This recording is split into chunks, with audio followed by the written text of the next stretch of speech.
Bienvenue à toutes et à tous sur ma chaîne Inspirer Respirer dans le programme Pause Café.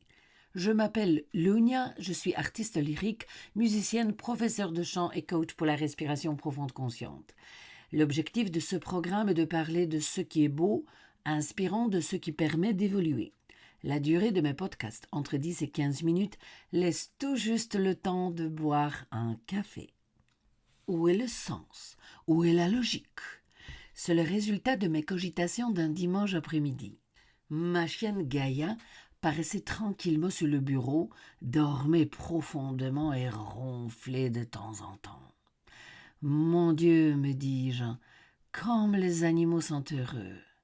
Bien sûr, je pense à ceux dont la gamelle est pleine et qui sont très aimés.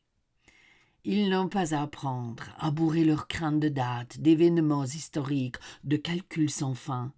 Ils n'ont vraiment rien à faire. Ils profitent juste de la vie. Bien sûr, les animaux apprennent aussi à s'y adapter. Cependant, l'apprentissage se fait de manière naturelle. Pourquoi un humain n'a-t-il pas le privilège d'apprendre sans stress, d'acquérir de l'expérience dans la joie et de devenir un être sain et responsable? Nous avons beaucoup plus d'options pour cela que les animaux. Le système d'éducation a-t-il réussi les épreuves de la création d'une société consciente? Comment se fait-il que même pas 100 ans après la deuxième grande invasion, les gens semblent avoir oublié le passé?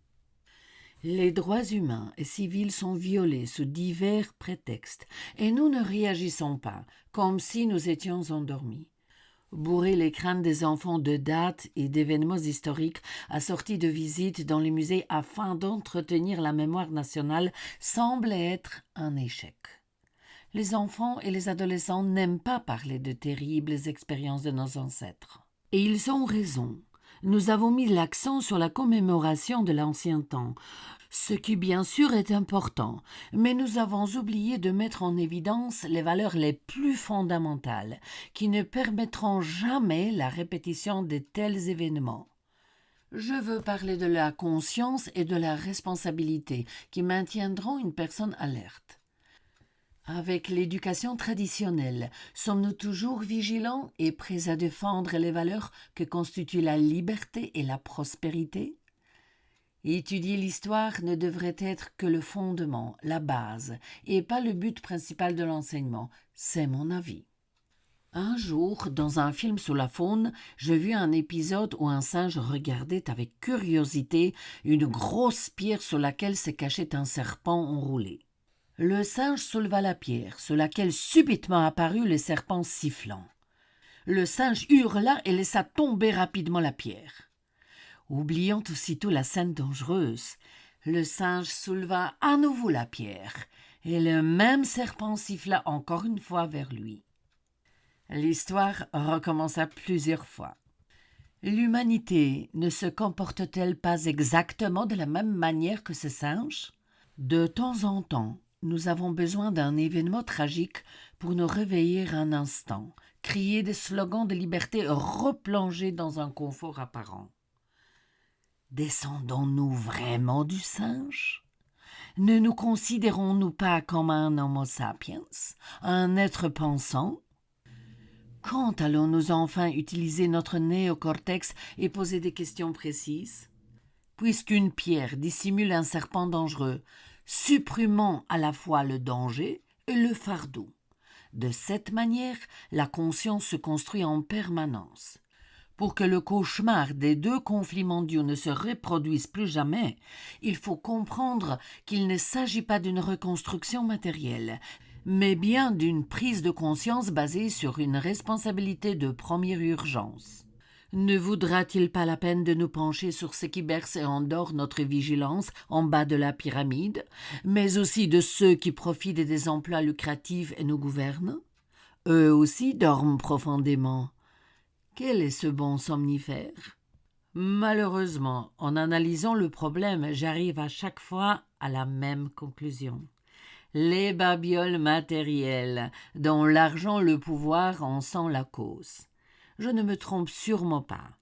Tant que nous aurons un statut social ne nous permettant pas de joindre les deux bouts financièrement tous les mois, nous serons guidés par des slogans de liberté. Mais dès que nous sentons un tapis moelleux sous nos pieds et l'accès facile aux biens matériels, nous changeons de récit. Le bœuf a oublié son état de veau. Nous nous considérons comme des élus à qui les cieux sont favorables. Alors, un homme devient un lot pour l'homme. Il ne s'agit pas de prêcher pauvres mais honnêtes, ni de maudire ceux qui ont réussi. Tous les riches ne sont pas des voleurs et tous les pauvres ne sont pas des ignorants. Je me souviens de mon voyage en Inde avec mon époux et à quel point nous les Européens étions frappés par cette société basée sur les lois rigides de caste. Ce sentiment tellement puissant semblait presque incroyable. Lorsqu'on se trouve en Inde, il est difficile de croire que nous vivons au XXIe siècle. Dieu flatte les riches et les pauvres croupissent dans la misère.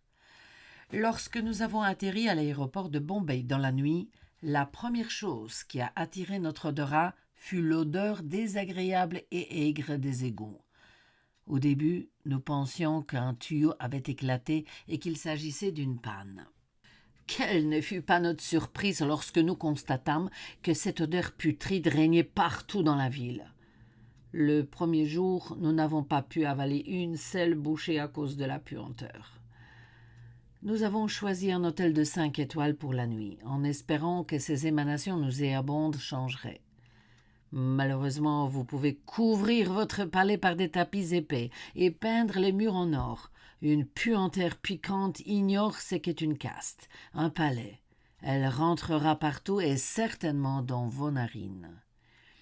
Je me demandais comment il était possible de croire qu'on est choisi par Dieu pour avoir une richesse énorme et en même temps devoir inhaler la même puanteur que celle respirée par ce pauvre gisant dans les caniveaux.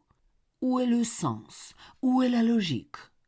Cet air malodorant pénètre dans chaque cellule du corps. Peu importe qui on est, un brahman élu ou un paria ordinaire, un directeur ou un simple employé. Nous respirons tous le même air. Ce que vous expirez, je l'inspire. Et ce que j'expire, vous l'inspirez. De cette façon, un subtil échange d'informations a lieu.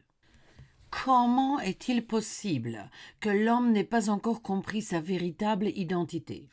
Il succombe à l'illusion des babioles matérielles et se précipite sous le bâton de son ego débridé. Aujourd'hui, nous sommes arrivés dans un cul-de-sac par cette course effrénée à la richesse. Qui est le plus rapide? Qui est le plus malin? Qui est le plus intelligent? Le plus fort? Forcément, pour qu'il y ait un gagnant, il faut un perdant. De telles courses ne peuvent avoir lieu que si nous nous concentrons sur notre aspect matériel. Là-bas trône l'ego. C'est le cocher de nos désirs insensés. Il ne sait qu'une seule chose. Il veut briller et il veut régner, à tout prix. Il nous soumet à la tentation et nous, comme un troupeau de moutons, nous suivons sa volonté et sautons comme des clowns au cirque, au gré des mouvements de sa baguette. Lorsque nous interrompons soudainement cette folle poursuite, bien souvent nous sommes touchés par des expériences douloureuses. Nous commençons à méditer, à réfléchir, à observer, à chercher un réconfort à nos larmes, notre souffrance, et nous commençons à voir différemment le monde qui nous entoure. J'aime regarder les gens assis sur le banc d'un parc au milieu d'une petite place, ou encore lorsque je suis coincée dans une file de voitures devant les feux. J'aime observer les gens qui travaillent dans les bureaux, en particulier dans ces grands bâtiments aux escalators majestueux. Les gens grouillent comme des fourmis, tout le monde se précipite quelque part, tout le monde court, personne n'a le temps. Dans ces immeubles, des directeurs, des secrétaires et des employés. Quand je le regarde ainsi, j'imagine que si l'on pouvait soudainement reculer de 20 à 30 ans, tous ces personnages importants, bien habillés, hiérarchisés, joueraient leur rôle à merveille. Ils seraient alors des bambins rampants, mangeant des flocons d'avoine avec un bavoir autour du cou. Il n'y a pas de hiérarchie à cet âge. Bien ou mal habillés, les enfants ne voient pas la différence. Ce sont les adultes qui inculquent aux enfants la supériorité des uns par rapport aux autres. Et il en sera ainsi jusqu'à la fin des temps. Et pourtant, l'habit ne fait pas le moine. Les vêtements ne peuvent habiller que le corps, mais ne couvrent jamais l'être que vous êtes réellement. En médecine germanique, on dit que le corps ne ment jamais. Il ne sait pas ce qu'est un directeur, un ministre ou un simple balayeur de rue. Le corps humain est régi par différentes lois. L'apparition soudaine d'un rougissement sur le visage trahit notre réaction face à une situation. Nous pouvons seulement couvrir nos joues avec nos mains. Notre organisme s'est exprimé. Impossible d'échapper à l'œil d'un observateur attentif, qu'il soit monarque ou éboueur. On voit comme dans un théâtre de marionnettes. Les gens enfiler tous les jours des costumes élégants, enduire leurs ongles de vernis tout simplement parce qu'ils doivent jouer un certain rôle au travail. Ils sont très sérieux, ils ne peuvent pas se permettre de dire une blague, ni même de sourire. Ils n'ont pas le droit de montrer de l'empathie. Parfois, le supérieur opprime l'employé parce qu'il détient l'autorité en raison de sa position au travail. Il considère tous ses employés comme moins intelligents et se permet très souvent de manquer de culture et de respect. Plus d'une fois, j'ai eu l'occasion de voir à quel point un supérieur paraissait ridicule et jouait parfaitement le spectacle au gré de son ego. Il ne remarquait même pas qu'il dévoilait son intérieur et pensait qu'on ne le voyait pas. Les vêtements ne couvrent que le corps, mais pas l'être humain ni la personne que vous êtes véritablement. Où est le sens? Où est la logique? Sur ces mots, je termine l'émission d'aujourd'hui et vous invite à la prochaine, dans laquelle je réfléchirai sur qui suis-je, le revers de la médaille. Ce programme, comme d'habitude, paraîtra vendredi prochain à 18h. Si vous avez aimé ce programme, n'hésitez pas à vous abonner à ma chaîne et à aimer la vidéo. En attendant, je vous souhaite une belle et fructueuse journée et pour ceux qui écoutent cette émission en soirée, une belle et paisible nuit. À bientôt.